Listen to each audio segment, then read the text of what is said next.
दोस्तों इस वीडियो में हम पढ़ेंगे अकबर के बारे में कि अकबर कौन था, उसका जन्म कब हुआ और उसने कौन से युद्ध लड़े और उसने अपने जीवन काल में क्या क्या किया, और भी बहुत सारे महत्वपूर्ण जानकारी मैं इस वीडियो में आपको देने वाली हूँ। दोस्तों कॉम्पिटिटिव एग्जाम में अकबर से रिलेटेड बहुत सारे क्वेश्चन आते हैं। अगर आप इस वीडियो को अंत तक देखते हैं तो आपके अंदर जो भी डाउट, जो भी क्वेश्चन है, सब क्लियर हो जाएंगे इसे देखने के बाद। लेकिन वीडियो शुरू करने से पहले अगर आपने मेरे चैनल को सब्सक्राइब नहीं किया है तो पहले मेरे चैनल को सब्सक्राइब करें ताकि मेरे नए वीडियो और लेटेस्ट वीडियो आप तक पहुंचते रहे।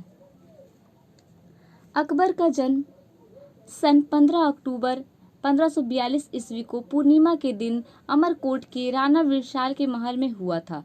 अकबर का पूरा नाम जलालुद्दीन मोहम्मद अकबर था। अकबर के पिता का नाम हुमायूं था और माता का नाम हमीदा बानो बेगम था। ठीक है। अकबर का शासन काल 1556 से 1604 तक रहा।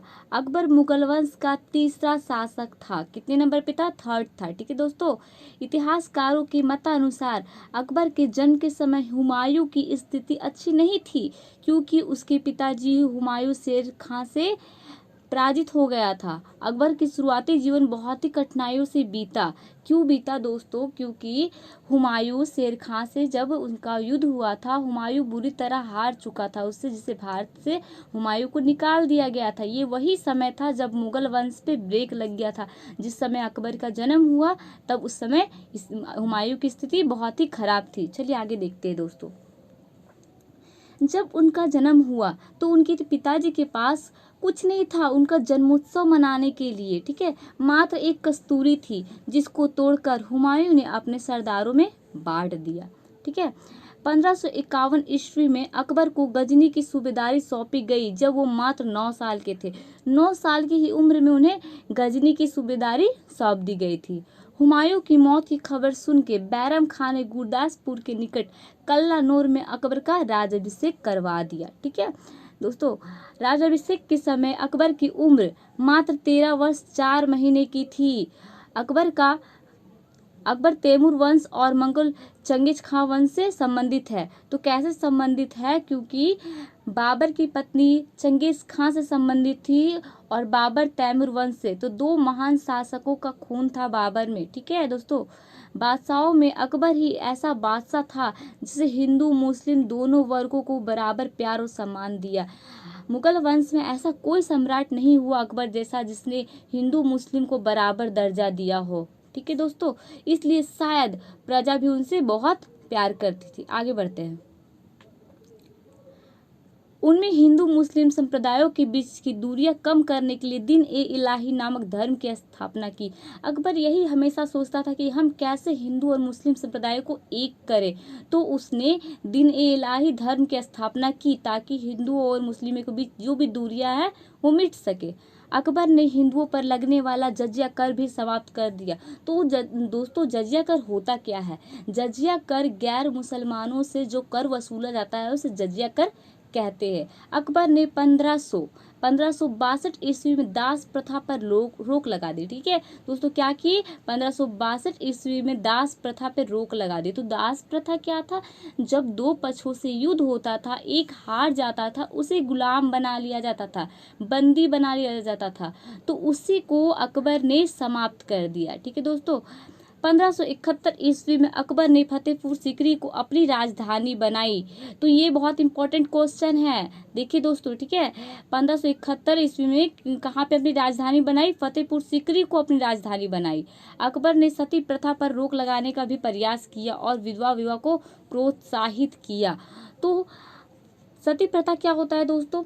सती प्रथा वो होता है जब किसी का पुरुष किसी भी कारण अगर मर जाए, किसी का पति, तो उसकी पत्नी को उसे अग्निकुंड में डाल के जला दिया जाता है और उसे मृत्यु दे दी जाती है, जिसके खिलाफ अकबर ने कार्रवाई की और इसे रोकने का प्रयास किया और विधवा विवाह को प्रोत्साहन किया, समर्थन दिया। क्यों दिया? क्योंकि एक विधवा स्त्री अपने जीवन को संभालने में सक्षम नहीं हो पाती थी, उसके पास वैसा साधन नहीं हो पाता था कि वो अपने आप को संभाल पाए, इसलिए अकबर ने विधवा विवाह को प्रोत्साहन किया। ठीक है दोस्तों, अकबर ने लड़कों और लड़कियों की विवाह की निश्चित डेट तय की है। जैसे लड़कियों का 14, लड़कों का 16।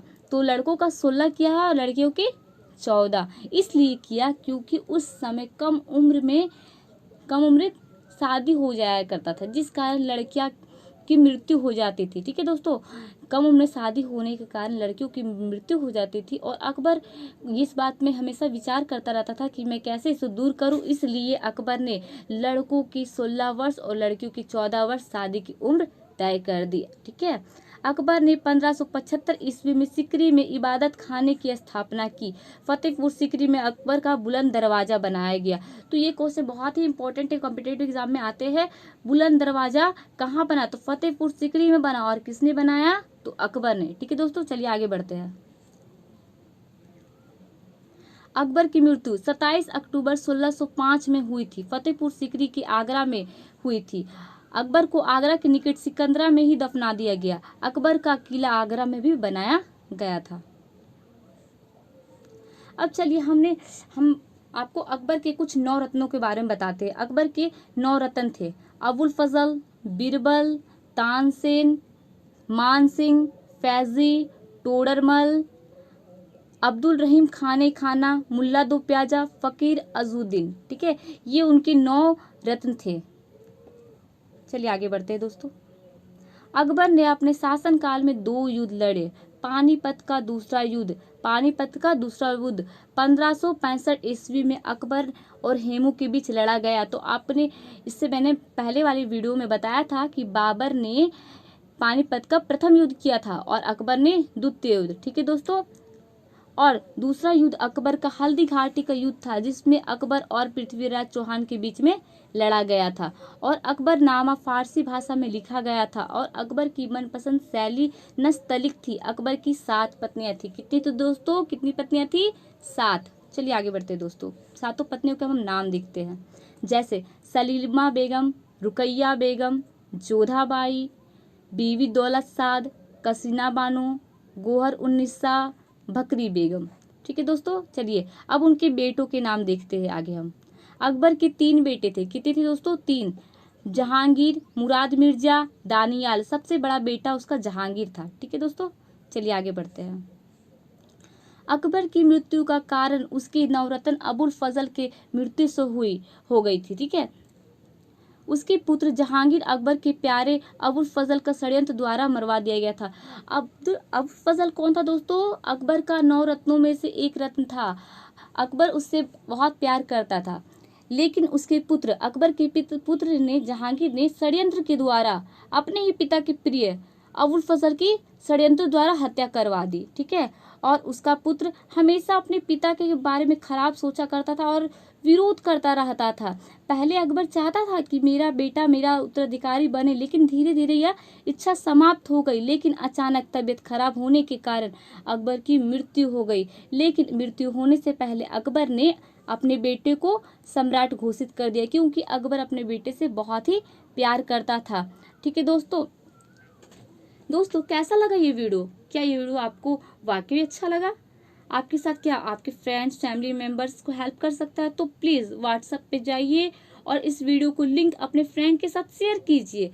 शेयर करने के बाद आपके जीवन में खुशहाली आएगी और वो आपको थैंक्स कहेगा। कहीं ना कहीं मेरा छोटा सा मैसेज आपके दोस्तों तक पहुंच जाएगा। तो कैसा लगा वीडियो कमेंट करके मुझे बताइए। अगर आपको अच्छा लगा हो, जो भी डाउट है लिखिए, सवाल कीजिए। अच्छा लगे तो शेयर कीजिए और लाइक करना बिल्कुल ना भूलिए, ताकि मेरा मोटिवेशन बना रहे। थैंक यू दोस्तों।